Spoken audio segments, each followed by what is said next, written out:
Assalamualaikum warahmatullahi wabarakatuh. Perkenalkan, Ibu, nama saya Purnamawati. Saya mahasiswi D4 Ale Jenjang Bungo. Mohon izin akan menyampaikan jenis-jenis alat kontrasepsi.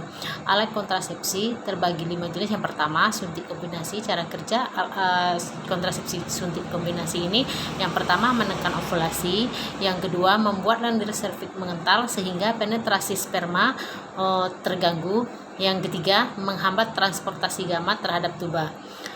Keuntungan dari kontrasepsi suntik kombinasi ini, yang pertama risiko terhadap kesehatan kecil, yang kedua tidak berpengaruh terhadap hubungan suami istri, yang ketiga tidak perlu pemeriksaan dalam, yang keempat efek samping sangat kecil.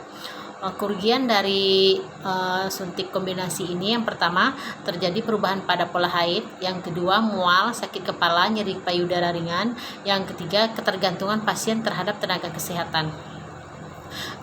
Yang boleh menggunakan suntikan kombinasi ini yaitu yang pertama usia reproduksi, yang kedua telah memiliki anak atau belum memiliki anak, yang ketiga pasca persalinan dan tidak menyusui. Yang tidak boleh menggunakan suntikan kombinasi, yang pertama hamil atau diduga hamil, yang kedua menyusui di bawah 6 minggu atau pasca persalinan, yang ketiga pendarahan pervaginam yang belum jelas penyebabnya. Yang kedua, alat kontrasepsi pil yang terdiri dari 3 jenis. Yang pertama monofasik, bifasik, yang ketiga trifasik. Cara kerja dari kombinasi pil ini, yang pertama menekan ovulasi, yang kedua mencegah implementasi, yang ketiga lendir serviks mengental sehingga sulit dilalui oleh sperma. Adapun manfaat dari jenis pil kombinasi, yang pertama memiliki efektivitas yang tinggi, yang kedua risiko terhadap kesehatan kecil, yang ketiga tidak mengganggu hubungan seksual, yang keempat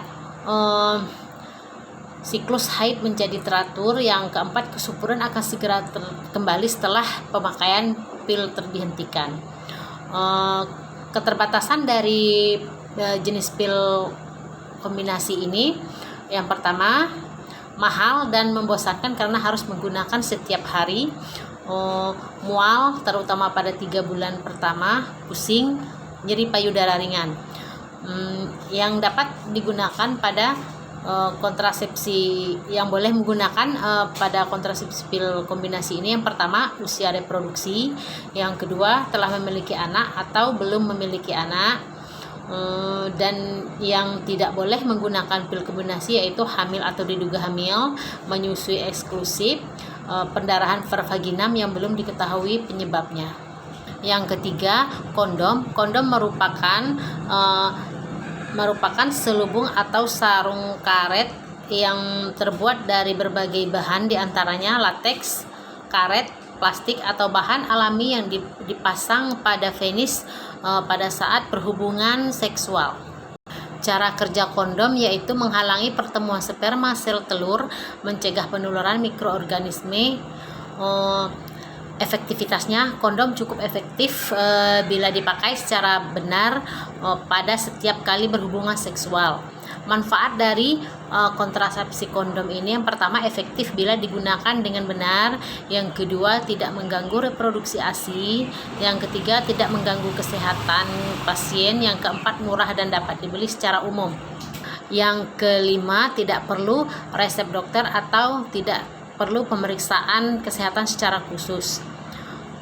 Keterbatasan dari kontrasepsi kondom ini, yang pertama efektivitas tidak terlalu tinggi, yang kedua agak mengganggu hubungan seksual, yang ketiga harus selalu tersedia setiap akan berhubungan seksual, yang ketiga beberapa pasien malu untuk membeli kondom tersebut di tempat umum.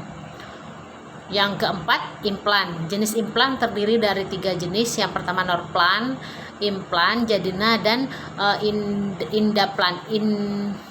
Indaplan. Cara kerjanya, yang pertama lendir serviks menjadi kental, yang kedua mengurangi transportasi sperma, yang ketiga menekan ovulasi. Keuntungan dari kontrasepsi implan ini. Yang pertama, daya gunanya tinggi. Yang kedua, perlindungan jangka panjang. Yang ketiga, tidak memerlukan pemeriksaan dalam. Yang keempat, bebas dari pengaruh estrogen.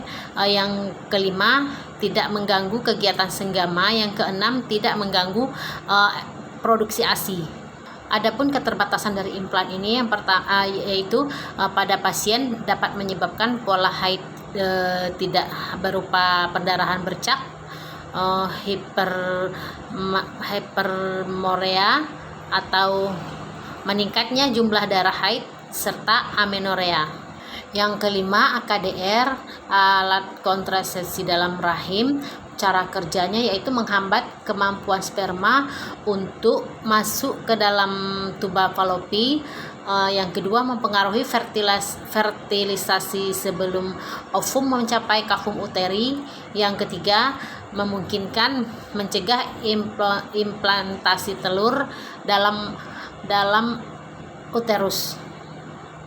Keuntungan dari kontrasepsi AKDR ini, yang pertama, sebagai kontrasepsi evaluasi tinggi, efektivitasnya tinggi, metode jangka panjang, tidak mempengaruhi hubungan seksual. Demikianlah penjelasannya tentang alat kontrasepsi ini.